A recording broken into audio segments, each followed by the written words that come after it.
Hello, I'm Albert Liu, and welcome to the Power and Market Report. Today is Friday, March 6th. Well, Thursday's stock market rout continues. The Dow Jones fell over 700 points at the open, that despite the impressive February jobs number this morning. The Labor Department reported the U.S. economy added 273,000 new jobs last month, while the unemployment rate fell to 3.5%. Oil lost over 3% as OPEC talks stall, while gold edged higher once again, closing in on what could be its biggest weekly gain in 11 years.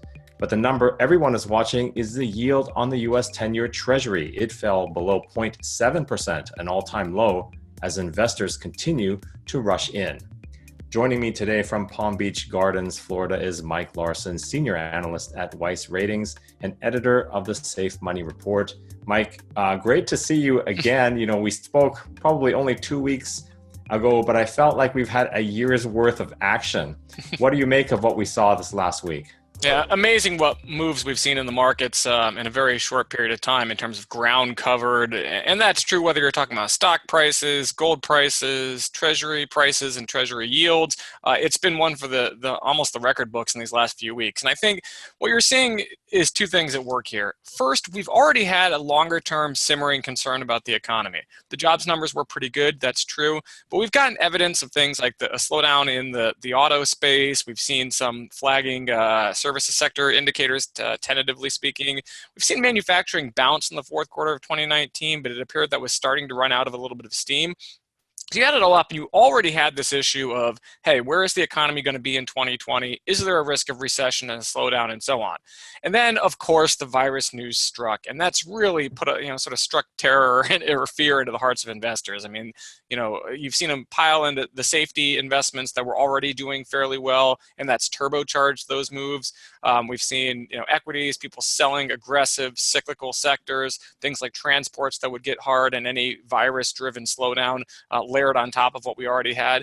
So all told, it's been a very volatile, incredibly volatile week that has two drivers: the acute short-term issues related to the virus and sort of what I would call the chronic longer-term issues related to the outlook for growth and inflation. Yeah, Mike, and I think it's important to separate those two. You would expect certain sectors to be hit hard based on this. This is a real thing going on. People are curtailing their travel and those things. So you see the cruise lines getting crushed. I mean, down to half of what they were before. Yeah. Airlines, energy, all of that makes sense. But I think what we should be looking at is what happened earlier this week on Tuesday, where the Federal Reserve panicked, came with a surprise 50 basis point cut. And they did this when we had a meeting, a policy meeting, only a couple weeks away. Mm-hmm. They could have done it then. But the fact that they came out on Tuesday, I think, shocked the markets and scared the markets, quite frankly. Jeffrey Gundlach was on CNBC yesterday. I don't know if you caught that. Yep. Mm-hmm. He was describing the situation. He used the word panicked several times. He said this is textbook Federal Reserve panicking with the 50 basis point cut. That's usually followed by another big cut at the next meeting. And the next meeting is only a couple weeks away. Mm-hmm. The fact that they're panicking, I think, speaks to the other issue that you talked to, and that is the long run, systemic problems we have in the economy that was fading anyway, despite some of the numbers looking good. Yeah, I think if you look at, again, you look at what's been happening since the first quarter of 2018, and we've talked about this before. Up until that point, it was the aggressive, offensive, early and mid-cycle type stocks that were doing well and assets that were doing well. The stock market was outperforming bonds, it was outperforming gold, and within the stock market, it was things like transports and financials and small caps that were outperforming, and things that tend to do well heading into a recession like utilities and REITs and consumer staples were underperforming. But everything flipped back in the first quarter of 2018. And even before this virus news struck, it was that defensive, and I call it actually boring type investments that were outperforming, which is typical of what you see before the economy slows. Now, more recently, yes, the Fed has jumped into the pool and said, oh my gosh, the bond market's freaking out, long-term interest rates are plunging, and we need to react to that. We need to get short-term rates aligned better with what the long-term rates are doing in the bond market. But there's a fine line between reacting and trying to get ahead of a problem and look like you're panicking because of one.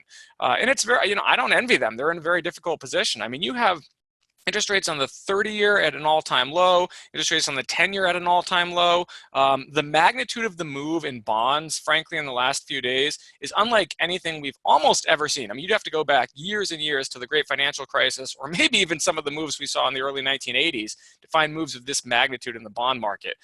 So it's hard for the Fed to just sort of sit there and say everything's okay, but also not sound like they're panicking. And yeah, I tend to agree with Gunlack. The Fed did make a panicky move. It was in reaction to what the market was doing. But if I had to wind the clock back even more, I'd point out that look, the Fed entered this era without much ammunition, and not many arrows in its quiver, so to speak. If you go back to the last two cycles, the Fed funds rate topped out in the 6.5% range in the dot-com era and about the 5.25 range, 5.5 range in the pre-housing bust era. This time we topped out in the low to mid twos. So the Fed doesn't have much it can do, and its theory is if we act faster with greater magnitude, that will ultimately work out better in a time like this. Mike, you see some of the actions seem to be targeted toward the financial sector. So far, all of them, that is rate cuts and that sort of thing. The banks are in need of liquidity for reasons that the Fed knows that are not necessarily transparent to us, but it looks like this supply shock is causing some pretty serious pain. And so these measures are geared toward alleviating those pains, the ones that we don't see. But there's also the pain that we're going to see, and that is due to the demand shock, I believe, that's coming. And on CNBC this morning, they're talking about fiscal stimulus. A gentleman from Harvard was calling for hundreds of billions of dollars. Steve Leisman was asking for $1 trillion worth of stimulus. And the fact that he wasn't laughed off the stage is a little bit concerning to me. What do you think are the prospects for a big fiscal stimulus that's going to take consumer prices much higher? Sure. There's a lot to unpack there, and I'll try and cover in a pretty condensed period of time. A couple of things that I see. First off, I go back to the TARP vote when it comes to fiscal stimulus. Policymakers on the fiscal side, Congress and the administration, regardless if it's a Republican or Democrat administration, tend to be very reactive. They're not proactive. It's tough to push through enormous amounts of fiscal stimulus unless and until the markets force them to. Look at TARP. The Treasury came to Congress and said, we need, $700, $800 billion. Congress voted no. The markets fell apart. A few days later, Congress turned around and voted yes. So again, it's a reactive, not a proactive process. And that's not necessarily how it should be. That's just how it is. So when you get people like Steve Leisman asking for $1 trillion in stimulus here, when you get other policymakers or other pundits and analysts saying, yes, we need tons of stimulus thrown at this problem, I'm not going to argue whether that should be the case or not. What I would argue is it probably won't happen unless and until the markets get even more volatile. We see even more chaos out there than we've seen to date. You look at what's happened here. I think it was an $8.3 billion package that the president signed and Congress pushed through for virus-related spending. That's kind of a drop in the bucket relative to what people are asking for, and there's a reason for it. The administration thinks the economy was pretty much fine heading into this crisis. They generally think that in the background, growth was okay, there wasn't anything to be concerned about, the economy's doing fine, et cetera, et cetera. So anything they're doing right now is tailored at a short-term acute virus-related thing. They're not even worried about the longer-term chronic sort of big picture issues, and that's a problem. If we want to attack this thing head-on, we need to attack it from a point of understanding there were underlying economic fundamental risks already. So unfortunately, again, I think that volatility is going to be with us here, and playing defense is still your best strategy here, the way it has been for 2 years until we reach that recognition point and the markets sort of force much more aggressive fiscal policy. Let's get back to Jeff Gundlach for a second and your theme of defensive investing. He was saying how much he liked gold. Now, he had made that point months ago. He reiterated it yesterday. And, a lot of people like gold, obviously, but it is worth noting when a gentleman who people term the bond king, who runs massive portfolios, comes out and says that at, less than 1%, a 0.7% yield, roughly on the 10-year, he says that it's return-free risk, and the upside is so limited that it's not worth going there. Bonds are a classic defensive play, Mike. How do you feel about safe, high-quality bonds in this market? For really almost 2 years, I've been saying two things. You want to be long gold and you want to be long treasuries over credit risk bonds. In other words, you want to avoid things like high yield, especially high risk corporate debt. If you look back at the behavior we've seen in the last couple of years in the corporate debt market, it's every bit as risky and crazy as we saw in the mortgage market in the last cycle. That's where the risk lies. So, up until the last few months, you actually were picking up quite a bit of total return in high risk, high yield bonds.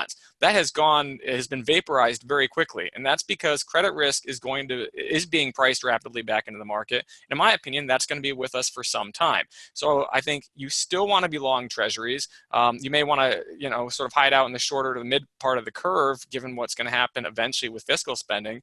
But ultimately, in a ZIRP world or a NERP world, zero or negative interest rate policy, a 0% yield for gold looks pretty good. The potential for massive fiscal spending, QE, whatever, also are things that tend to support gold prices. So I've liked gold. I've liked the precious metals outlook since the mid-2018 period. I see no reason to kind of get off that bandwagon yet. But again, as we head back towards ZIRP and potentially even NERP down the road, I don't think you want to be selling treasuries. It's very hard to chase them at these prices and yields. We could easily see a backup in yield of risk appetite returns. But if the Fed's going to be back to zero, which is what the short-term futures market is kind of pricing in for the next several months, why would you aggressively sell treasuries? I don't think you would.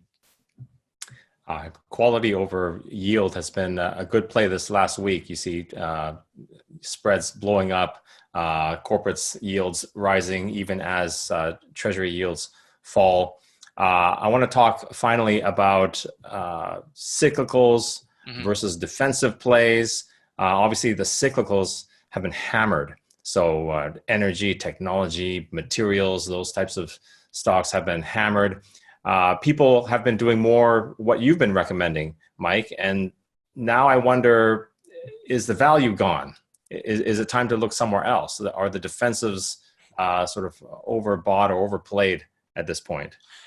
Clearly the valuations are high. Clearly, you've seen a lot of hot money, especially in the last couple of weeks, piling into those safety stocks, which is great for us because, again, the subscribers I've been talking to have been in this trade for more than 2 years.